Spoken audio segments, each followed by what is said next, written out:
Hello and welcome to another update video about XRP. Yeah, is the XRP rally gonna start from here? That is what many people are, well, questioning, what they are asking themselves.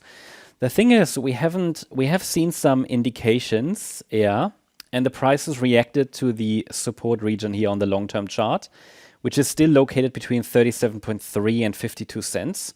So it's a pretty clear Elliott wave triangle that we're tracking. Because it's a pretty clear triangle, the microstructure is usually not clear. Why? Because triangles consist of corrective structures, and the corrective structures and the subwaves, they are just kind of random, okay? I mean, not necessarily random, but they are, there are just too many possibilities. And the market can just take a lot of different pathways in these corrections because there are many corrective patterns, whereas there's really only one impulse. And if you have one impulse, which is the trending move, things are typically clear.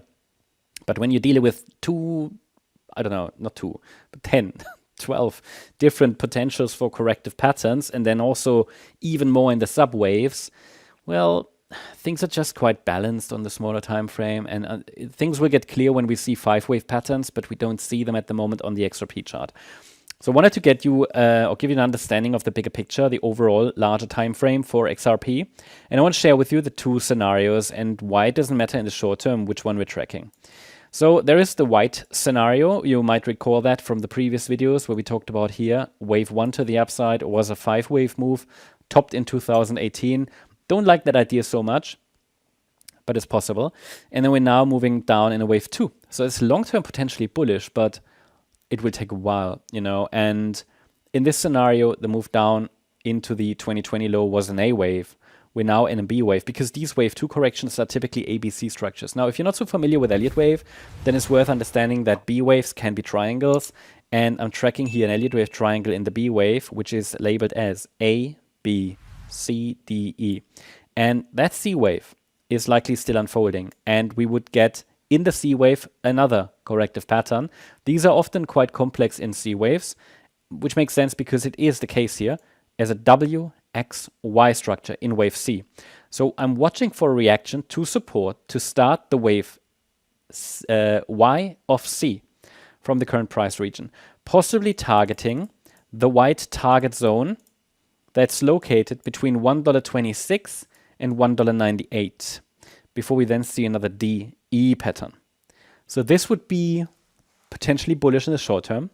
The condition is that we're holding that orange support region between 37.3 and 52.3 cents.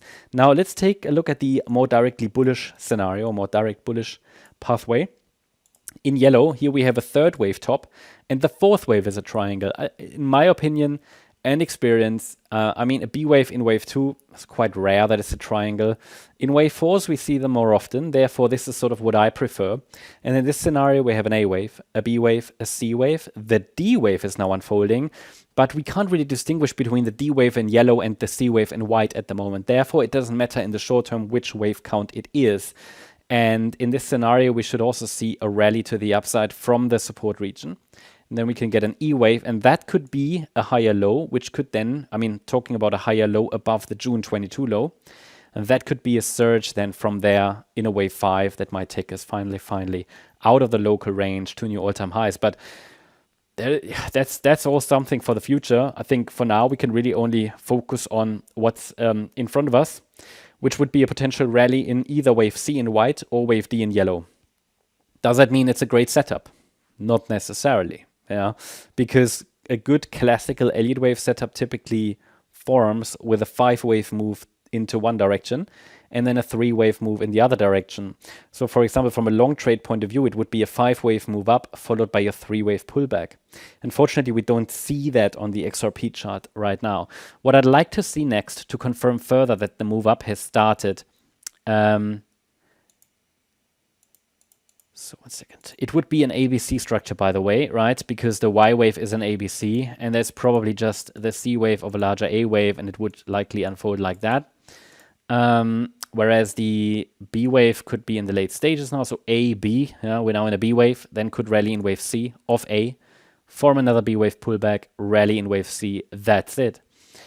Again, condition is that we're holding above the support area, ideally even above the July low, which formed at around 38.9 cents. And that's at the moment, the XRP chart. But as I said, what I would like to see is an upside breakout above this yellow line, which kind of divides this triangle into bullish and bearish momentum. And we're holding below it. Price tried to break and sustain above it. And it's a sustained break we need. Yeah, not just a wick above. We need a break above 67 cents. That's important. So yeah, that's the update about XRP. Hope you liked the update. If you did, please hit the like button, leave a comment and subscribe. And if you really like the content, then please check out the channel membership. Also, make sure that you follow us on Instagram and Twitter for additional content. Thanks a lot for watching. Bye-bye.